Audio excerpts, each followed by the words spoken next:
उस मुल्क की सरहद को कोई छू नहीं सकता, जिस मुल्क की सरहद की निगहबान हैं आंखें।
मौर्य वंश के महान सम्राट अशोक के इस लघु शिलालेख की खोज सन 1966 में भारतीय पुरातत्व सर्वेक्षण के द्वारा की गई।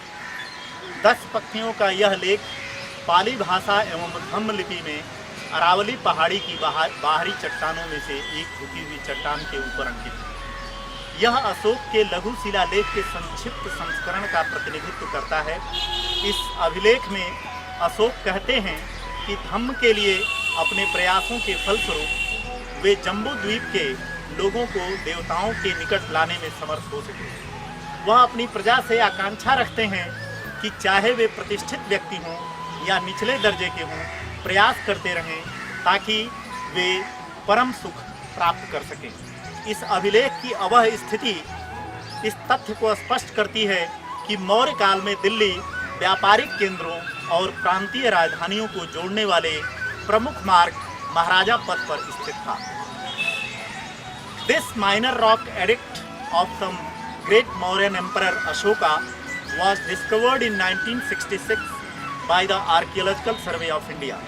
The 10 lines recorded in Pali language and engraved in Dhamma script on the rugged rock of the Aravali represent a shorter version of his minor rock edict. It bespeaks of his exertion in the cause of Dhamma. Ashoka was able to bring his countrymen closer to the God. He appealed to his subjects, irrespective of their social status, to exert so that they might attain heaven. The present rock edict indicates that during ancient times, Delhi was situated on the trunk route connecting the other main cities called Maharaja Path.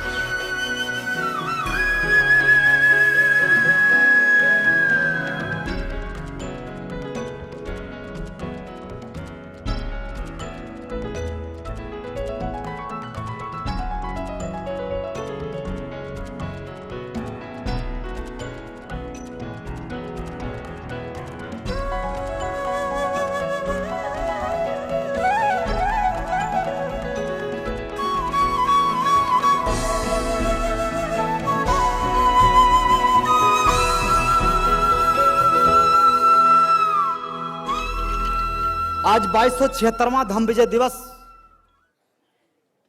समारोह को सफलतापूर्वक मनाने के लिए उपस्थित हो चुके हैं। तो सबसे पहले आज की इस सभा का अध्यक्षता करने के लिए हमारे बीच हर वर्ष की भांति उपस्थित होने वाले हैं सम्राट अशोक क्लब शाखा दिल्ली एनसीआर के बड़े जुझारू कार्यकर्ता, सीनियर कार्यकर्ता और इस शाखा के अध्यक्ष हमारे बीच उपस्थित हो रहे हैं माननीय राजेश कुमार मौर्य जी। हमारे बीच उपस्थित होंगे कानपुर से चलकर आए हुए सम्राट अशोक क्लब भारत के राष्ट्रीय महासचिव अमरीक सिंह साहब के, और इस उत्साह को देख करके हमारे अतिथि महोदय लोग भी अंदर से गदगद हो चुके हैं। आपके बीच कुछ ही क्षणों में इस मंच पर आपके सामने होंगे हमारे दिल्ली शाखा के सम्राट अशोक क्लब के शाखाओं के कार्यकर्ता। बड़े ही स्वागत के साथ, बड़े ही उत्साह के साथ हमारे मुख्य वक्ता को इस मंच पर लाने का प्रयास कर रहे हैं। तो आपके बीच, हमारे बीच उपस्थित हैं आज के मुख्य वक्ता माननीय डॉक्टर सच्चिदानंद मौर्य जी।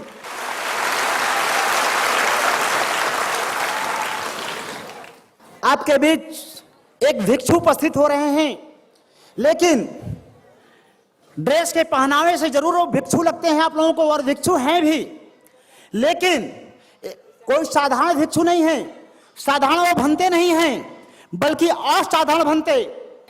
दिल्ली में एक अशोका मिशन संस्था है, एक अशोका मिशन बुद्ध विहार है, जिसके वो अध्यक्ष हैं। तो मैं पूजनीय भंते लामा लोबजक जी को आपके बीच उपस्थित होने का आग्रह करूंगा। हमारे कार्यकर्ता बड़े ही उत्साह के साथ उनको मंच की तरफ ला रहे हैं। माननीय एवं पूजनीय, एक बार खड़े होकर के स्वागत करिए, तालियों के साथ स्वागत करिए। और आज के मुख्य अतिथि हैं हमारे पूजनीय भंते जी, तो एक बार जोरदार तालियों से स्वागत। अब मैं माननीय राजेंद्र सिंह जी से आग्रह करूंगा कि आप आएं और आज की अध्यक्षता कर रहे हैं हमारे अध्यक्ष माननीय राजेश कुमार मौर्य जी का सम्मान करें राष्ट्रीय चिन्ह की प्रतिमा देकर के। जोरदार तालियों से स्वागत। इसके बाद माननीय दिनेश सिंह मौर्य, सम्राट अशोक क्लब शाखा दिल्ली एनसीआर के मीडिया प्रभारी हैं, कि माननीय अमरीक सिंह साहब जी को का सम्मान करें राष्ट्रीय चिन्ह को देकर के। इसके बाद मैं सम्राट अशोक क्लब शाखा दिल्ली एनसीआर के प्रवक्ता माननीय शत्रुघ्न सिंह साहब जी से आग्रह करूंगा, आज के मुख्य वक्ता डॉक्टर सच्चिदानंद मौर्य जी का स्वागत आप राष्ट्रीय चिन्ह को देकर करें। मैं आग्रह करूंगा अध्यक्ष महोदय जी से, आज के अध्यक्षता कर रहे अध्यक्ष महोदय जी से, कि आप आज के मुख्य अतिथि माननीय एवं पूजनीय भंते जी का स्वागत आप राष्ट्रीय चिन्ह देकर करें। जोरदार तालियों से स्वागत। अब हमारे बीच कुछ अधिकारी वर्ग के लोग भी आए हुए हैं, मैं उनका इस मंच के माध्यम से स्वागत करना चाहता हूं। और मैं आग्रह करूंगा माननीय संतोष कुमार जी से, ताकि सम्मान के लिए, कि माननीय बीके प्रसाद जी का स्वागत के लिए आप आएं, माननीय संतोष कुमार जी, और राष्ट्रीय चिन्ह देकर के स्वागत करेंगे।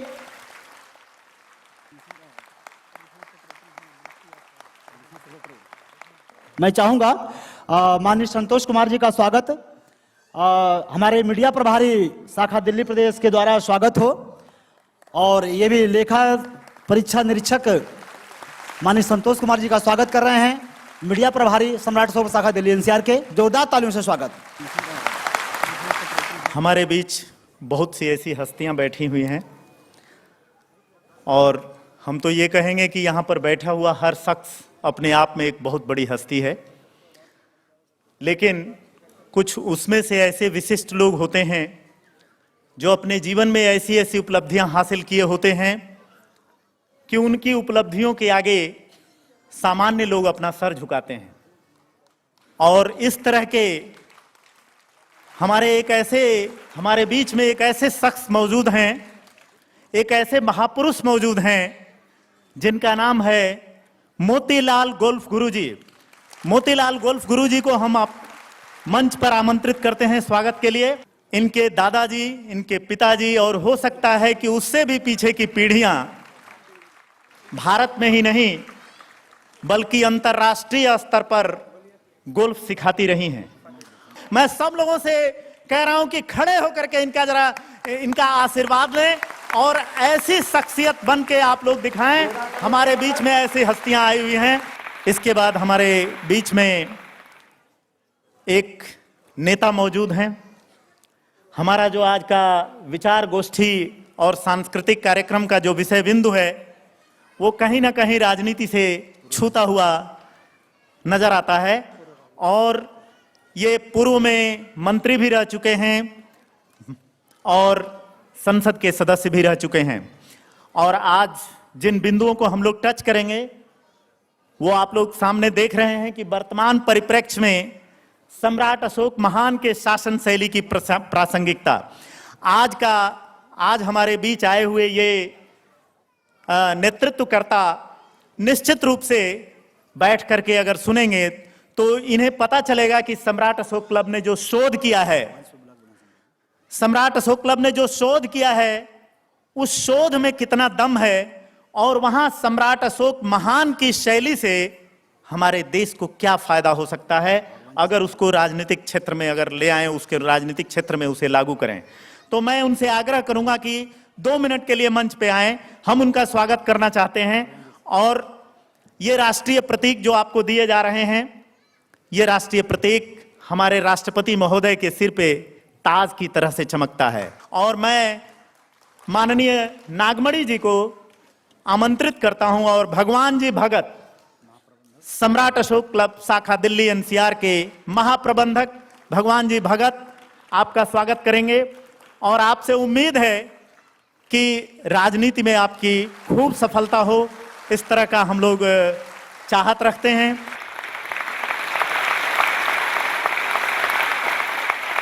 आप सभी दर्शकों का बहुत बहुत धन्यवाद। जिस तरह से हमारे मेहमानों का आप लोगों ने स्वागत किया है, मैं आप लोगों का स्वागत करता हूं तालियां बजा करके और आप लोगों के लिए धन्यवाद। अब आगे की कड़ी में जैसा कि हर वर्ष धम्म विजय दिवस समारोह का कार्यक्रम का जो प्रारंभ होता है, महामानव विश्वगुरु एवं इस राष्ट्र की, इस भारत देश की राष्ट्रीय चिन्ह अशोक के स्तंभ के सम्मान में उनके समक्ष पंचशील दीप प्रज्वलित करके प्रारंभ किया जाता है। तो इस पंचशील दीप प्रज्वलन के लिए मैं चाहूंगा आज की अध्यक्षता कर रहे माननीय राजेश कुमार मौर्य जी, सम्राट अशोक क्लब शाखा दिल्ली एनसीआर के अध्यक्ष, आप पंचशील दीप जला करके इस कार्यक्रम को प्रारंभ करें। ये जो 5 दीप हैं बहुत ही मुख्य सूत्र के रूप में भूमिका निभाते हैं।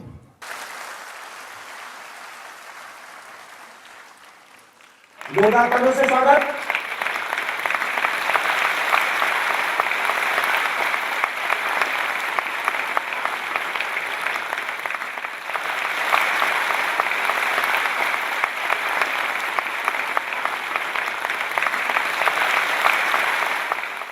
अब इसके बाद अगले कार्यक्रम के लिए मैं सम्राट अशोक क्लब भारत के राष्ट्रीय सांस्कृतिक सचिव कुमार प्रवीण जी को आमंत्रित करना चाहूंगा कि आप आएं और अगले कार्यक्रम को संचालित करें। राष्ट्रीय सांस्कृतिक सचिव माननीय कुमार प्रवीण जी। धन्यवाद। परम श्रद्धेय कार्यक्रम की अध्यक्षता कर रहे दिल्ली एनसीआर के अध्यक्ष माननीय राजेश जी, मुख्य अतिथि जी डॉक्टर सच्चिदानंद मौर्य जी और इस विशाल ऑडिटोरियम में उपस्थित तमाम अंतिम व्यक्ति से लेकर प्रथम व्यक्ति तक की हैसियत रखने वाले प्रत्येक व्यक्ति का मैं नमन करता हूँ। प्रवक्ता सम्राट अशोक क्लब दिल्ली एनसीआर माननीय शत्रुघ्न सिंह शाक्य जी को आमंत्रित कर रहा हूँ कि आप आएँ और दिल्ली एनसीआर के प्रेरणा स्रोत रहे निर्वाण प्राप्त माननीय नेक राम शाक्य जी के सम्मान में कुछ शब्दों के पुष्प समर्पित करें। आदरणीय शत्रुघ्न सिंह साक्षी जी। किसी भी देश का नौजवान अपने देश के लिए, अपने समाज के लिए या अपने परिवार के लिए कुर्बानी देने को तैयार नहीं होगा।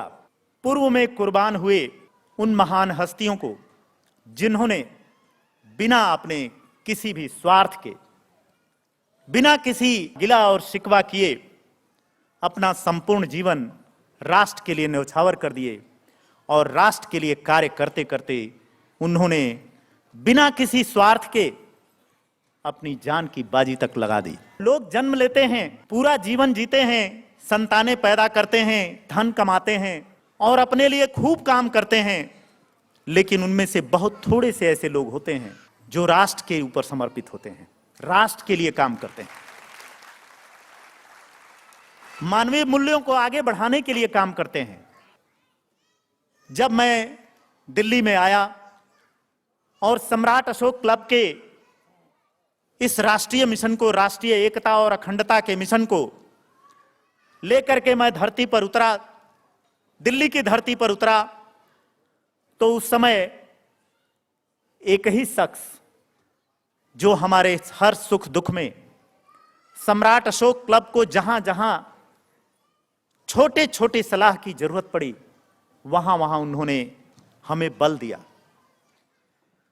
ऐसे महापुरुष माननीय नेकराम शाक्य जी, जिनका जन्म 1 जुलाई 1955 में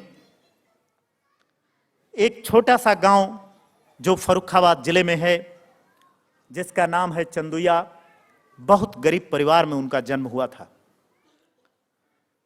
उनके माता रेणुका देवी तथा उनके पिता जयराम सिंह शाक्य, उन्होंने एक ऐसे बलवान, वीरवान और ऐसे उत्साह पुरुष को जन्म दिया, जिन्होंने मरते समय तक वो सिर्फ राष्ट्र की बात सोचते थे, किस तरह से राष्ट्रीय एकता और अखंडता को बल दिया जाए और किस तरह से सम्राट अशोक क्लब को मजबूत करके उस राष्ट्र, उस कार्य के लिए प्रेरित किया जाए और किस तरह से उसे आगे बढ़ाया जाए। इसी कार्य के लिए वो अपना पूरा का पूरा जीवन उन्होंने लगा दिया। उन्हें कैंसर की बीमारी हो गई और कैंसर की बीमारी होने के बावजूद भी उन्होंने सम्राट अशोक क्लब का कार्य नहीं छोड़ा। उनका कहना था कि अब क्या आराम करना है, जो थोड़ी सी जिंदगी बच गई है उस थोड़ी सी जिंदगी का ही हमें इस्तेमाल करना है और इस राष्ट्र के लिए हमें काम करना है। ये उनके शब्द हुआ करते थे। उन्होंने हाई स्कूल पास किया और उस जमाने में उन्होंने फर्स्ट डिवीजन हाई स्कूल पास किया। उनके 2 बच्चे हैं, उन बच्चों से हमेशा हम संपर्क में रहते हैं, सम्राट अशोक क्लब हमेशा संपर्क में रहता है। उनके सुख दुख का ध्यान हम लोग रखने का प्रयास करते हैं। और ऐसे महापुरुष जिन्होंने, जो हमारे प्रेरणा स्रोत हैं, माननीय नेकराम शाक्य ही नहीं बल्कि भारतवर्ष के बहुत से ऐसे वीर, सरदार भगत सिंह, चंद्रशेखर आजाद, ज्योतिबा राव फुले, सावित्रीबाई फुले, बाबू जगदेव प्रसाद, ऐसे वीरों के ने जिन्होंने अपने जान की बलि चढ़ा करके अपने समाज के लिए, अपने राष्ट्र के लिए काम किया। और उतना ही नहीं, बहुत से ऐसे लोग जो प्राकृतिक विपदाओं के शिकार हो जाते हैं, बहुत से ऐसे सैनिक जो बॉर्डर पे, जो सीमाओं पर लड़ते लड़ते दुश्मन की गोलियों के शिकार हो जाते हैं, बहुत से ऐसे हमारे देश के बच्चे, बहुत से ऐसे पुरुष, बहुत सी ऐसी महिलाएं जो आतंकवाद का शिकार हो जाती हैं, बहुत से ऐसे लोग जो प्राकृतिक विपदा के शिकार हो जाते हैं। ऐसे लोगों के लिए सम्मान में, ऐसे लोगों को श्रद्धांजलि देने के लिए, ऐसे लोगों को मन से ताकत देने के लिए हम लोग 1 मिनट का मौन रखें। इसके लिए मैं ऑडिटोरियम में बैठे हुए सभी लोगों से मेरा आग्रह है कि सभी लोग 1 मिनट के लिए खड़े हो जाएं और यह मौन उन लोगों के लिए समर्पित है जिन्होंने अपनी जानें गंवाई।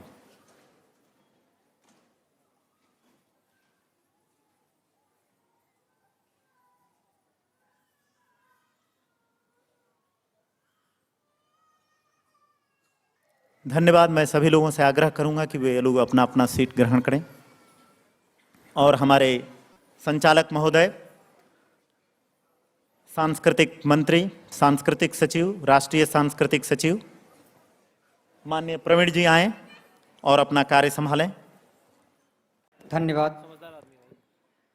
ये हमारा इतिहास गवाह है कि समय ने जब से अंधेरों से दोस्ती की है, हमने जला के अपना घर रोशनी की है। समय ने जब से अंधेरों से दोस्ती की है, हमने जला के अपना घर रोशनी की है। और गवाह हैं दीवारों पे ये धुएं के धब्बे कि यहां कभी रोशनी ने खुदकुशी की है।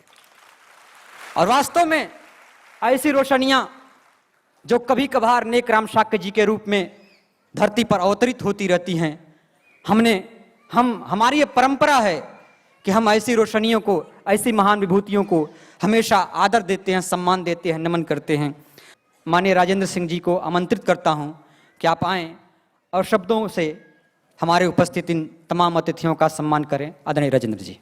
सर्वप्रथम विश्व गुरु सम्यक संबुद्ध तथागत भगवान गौतम बुद्ध को नमन करते हुए खंड खंड भारत को एक सूत्र में बांधकर अखंड भारत के निर्माणकर्ता प्रथम चक्रवर्ती सम्राट चंद्रगुप्त मौर्य, सम्राट अशोक क्लब का शुरुआत 2 फरवरी 1996 को सिद्धार्थनगर जमानिया गाजीपुर उत्तर प्रदेश भारत में की गई थी, जिसके संस्थापक एक महान मानवता प्रेमी माननीय सुभाष सिंह मौर्य, जिसके संरक्षण में पिछले 18 सालों से सम्राट अशोक क्लब यह कार्य करता आ रहा है।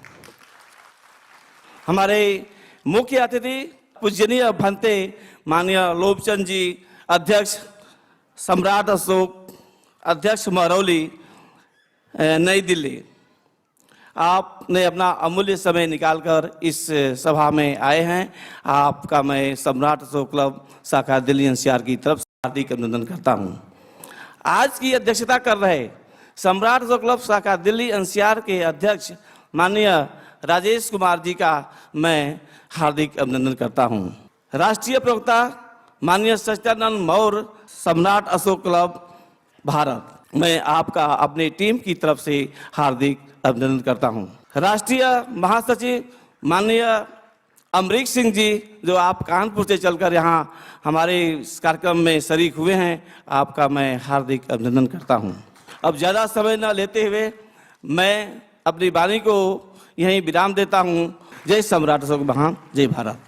धन्यवाद। ये थे हमारे सम्राट अशोक क्लब शाखा दिल्ली एनसीआर के उपाध्यक्ष, शब्दों से आपका स्वागत कर रहे थे। अब मैं चाह रहा हूं कि आपका स्वागत गीतों के साथ हो। गीतों में वो ताकत होती है, गीतों में वो ऊर्जा होती है जो मन को झंकृत करने का काम करती है। गीतों के बारे में कहा गया है कि 100 बार मरे होंगे सपने, 100 बार ढले होंगे आंसू, सहते सहते हद से बाहर जब कोई दर्द गया होगा, तब किसी प्यासे होठों पर गीतों ने जन्म लिया होगा। गीतों के साथ आपके स्वागत के लिए मैं माननीय श्रीकांत मेहता जी को आवाज दे रहा हूं। माननीय श्रीकांत मेहता जी। स्वागतम स्वागतम आपका स्वागतम, स्वागतम स्वागतम आपका स्वागतम। आप आए हमें एक निधि मिल गई, स्वागतम स्वागतम आपका स्वागतम।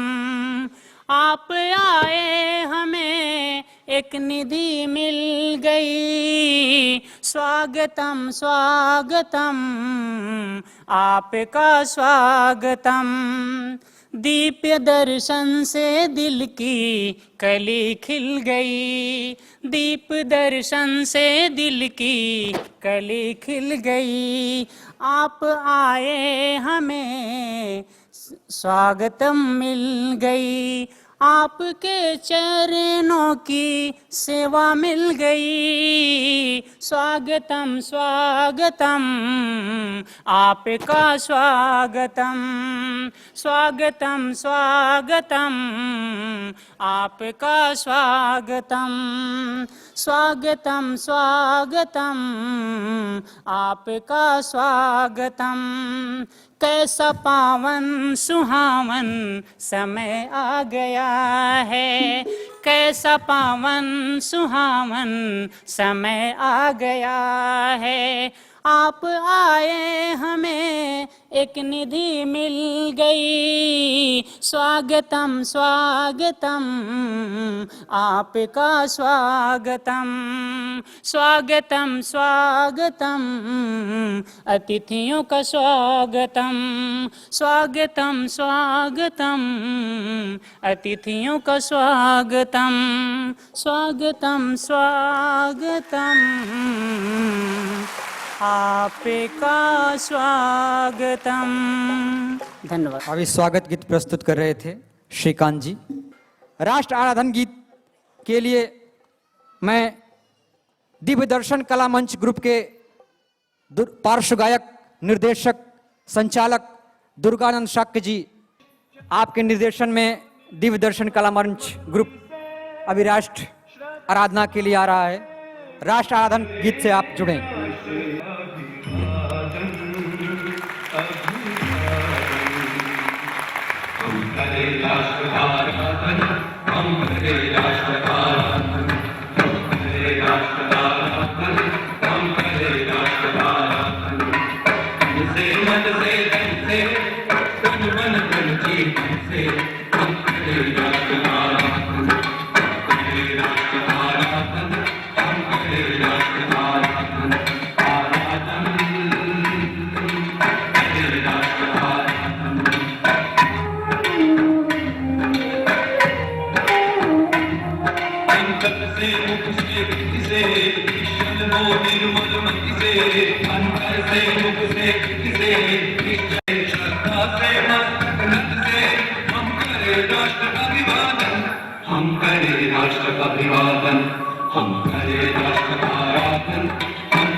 तमाम जीवन के दर्शन से, कलाओं से, संस्कृतियों से हम राष्ट्र का आराधन करें।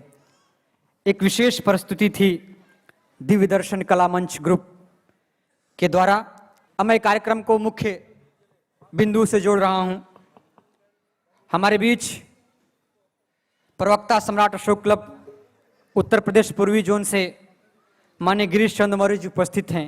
जोरदार तालियों के साथ अपने संबोधन के लिए गिरीश चंद्र मौर्य जी को आमंत्रित करें। आपके बीच गिरीश चंद्र जी। बिना किसी भूमिका के सबको नमन करते हुए राष्ट्र तथा विश्व कल्याण की कामना करते हुए भगवान गौतम बुद्ध से कि हे बीते राग, हे पूर्ण मुक्त, तुमने कहा मैं तो ठहर गया और अंगुलीमाल ठहर गया। चरणों में गिर पड़ा, वो भी शुद्ध बुद्ध हो गया।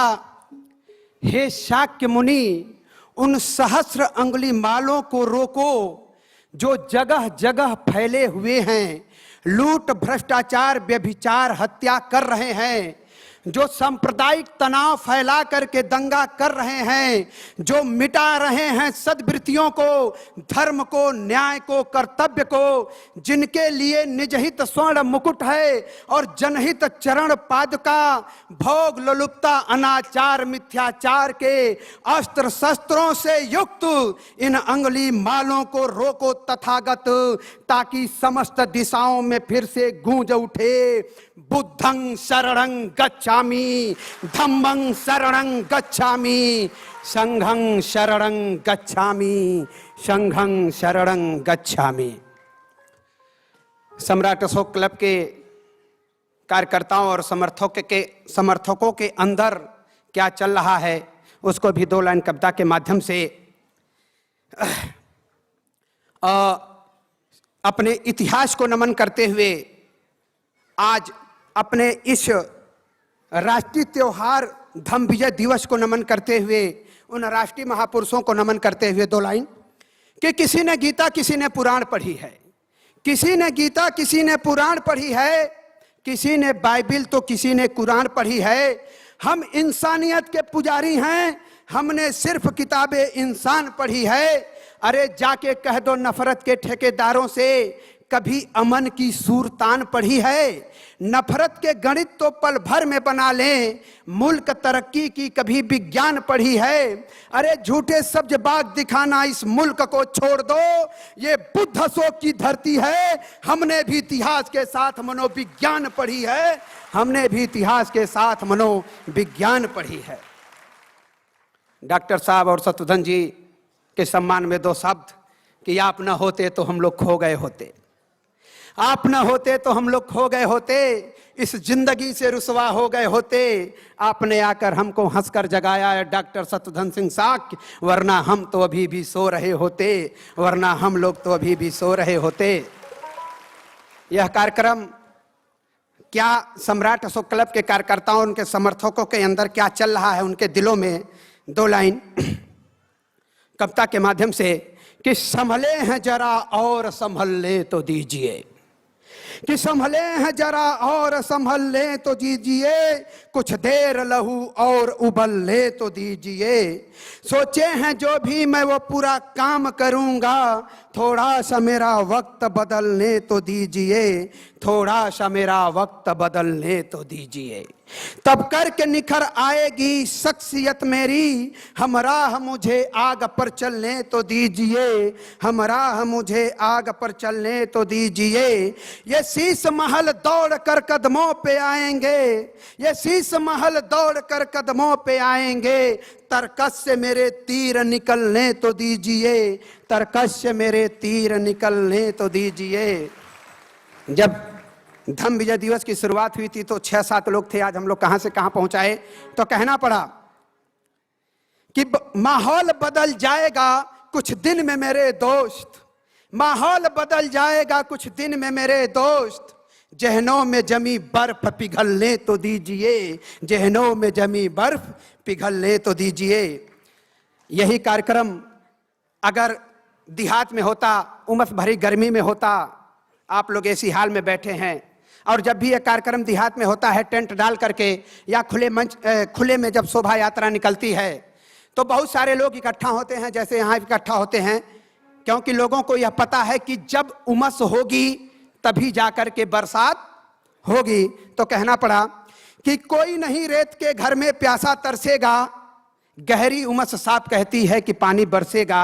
ये आप लोग सोच लीजिए कि मैं उमस में बैठा हूं, तो कहना पड़ा कि कोई नहीं रेत के घर में प्यासा तरसेगा, गहरी उमस साफ कहती है कि पानी बरसेगा। गीत घरौंदे भरी भीड़ में आंखें खोलेंगे, चुप्पी साधे हैं जो चेहरे जी भर बोलेंगे। भूखे बच्चों को यह मौसम थाली परोसेगा, कोई नहीं रेत के घर में प्यासा तरसेगा, गहरी उमस साफ कहती है कि पानी बरसेगा।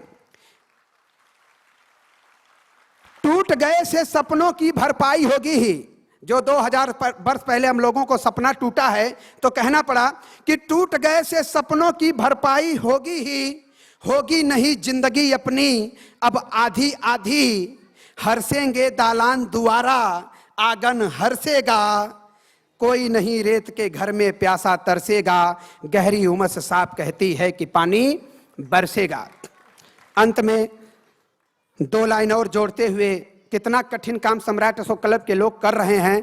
गांव में गांव ठंडी गर्मी बरसात के महीने में जाकर एक एक आदमी को राष्ट्रीयता का पाठ पढ़ाना। तो कहना पड़ा कि बर्फीले पहाड़ पर भी हम पद चिन्ह बनाएंगे, काई का अस्तित्व फिसलते पांव बताएंगे। बर्फीले पहाड़ पर भी हम पद चिन्ह बनाएंगे, काई का अस्तित्व फिसलते पांव बताएंगे। ये सारे परिंदे लौटकर एक दिन अपने घर को आएंगे और हम सब पुनः मिलकर नया इतिहास बनाएंगे। देखें कौन हमें अब रोकेगा, गहरी उमस साफ कहती है कि पानी बरसेगा। इसी के साथ आप सभी लोगों को नमन करते हुए कि जिन्होंने किया प्यार उनको नमन, कि जिन्होंने किया प्यार उनको नमन, था सताया जिन्होंने उन्हें भी नमन। न शिकवा शिकायत न कोई गिला, लहलहाता रहे हर किसी का चमन, लहलहाता रहे हर किसी का चमन। बहुत बहुत धन्यवाद। बड़ी कसमसाहट है भाई गिरीश जी के शब्दों में। तुम्हारे गुनगुनाने का कोई मतलब है, तुम्हारे मुस्कुराने का कोई मतलब है, तुम्हारे यह संकेत व्यर्थ के नहीं हैं, तुम्हारे कसमसाने का कोई मतलब है। बहुत बहुत धन्यवाद। गौतम बुद्ध ने कहा था अंगुलीमाल को कि मैं तो ठहर गया, तुम कब ठहरोगे। मैं तो रुका हूं, लेकिन आप गतिशील रहिए। मंगल दीप जले, जलाओ दिए पर रहे ध्यान इतना, अंधेरा धरा पर कहीं रह न जाए।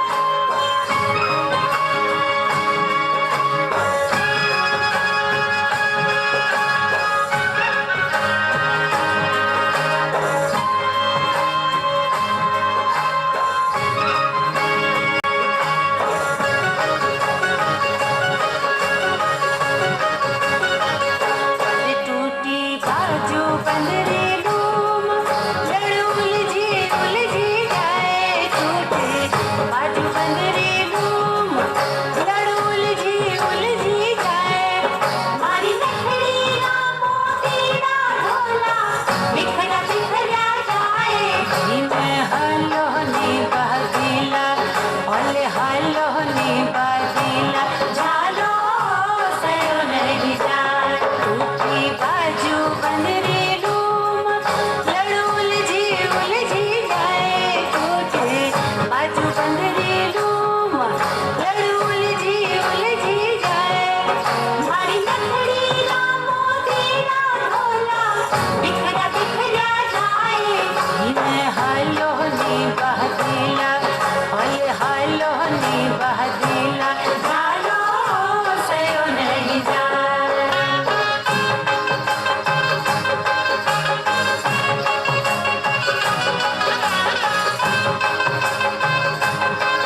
मैं सम्मान के साथ, करतल ध्वनि के साथ अपने राष्ट्रीय महासचिव को उद्बोधन के लिए डैश पर आमंत्रित करता हूं। जोरदार तालियों के साथ हमारे राष्ट्रीय महासचिव अपने उद्बोधन के लिए। सर्वप्रथम मैं विश्व गुरु तथागत भगवान गौतम बुद्ध को स्मरण करते हुए उनके चरणों में कोटिशा नमन करता हूं। साथ ही भारत के प्रथम चक्रवर्ती सम्राट चंद्रगुप्त मौर्य जी को स्मरण करते हुए उनका भी सत सत नमन करता हूं। साथ ही विश्व विजेता सम्राट अशोक महान को स्मरण करते हुए नमन करता हूं और इस समस्त विश्व के उन तमाम महापुरुषों को भी मैं सत सत नमन करता हूं जिन्होंने भौगोलिक, सांप्रदायिक, जातीय सीमाओं को तोड़ते हुए मानव के कल्याण के कार्य किए, उन्हें भी मैं सत सत नमन करता हूं। इस भव्य एवं विशाल ऑडिटोरियम में उपस्थित हमारे तमाम विद्वज्जन, हमारे मुख्य अतिथि पूज्य भंते लामा लोबजंग जी का भारत के इस अतुल्य संगठन सम्राट अशोक क्लब के राष्ट्रीय प्रवक्ता माननीय डॉक्टर सच्चिदानंद मौर्य जी, दिल्ली एनसीआर के अध्यक्ष राजेश मौर्य जी एवं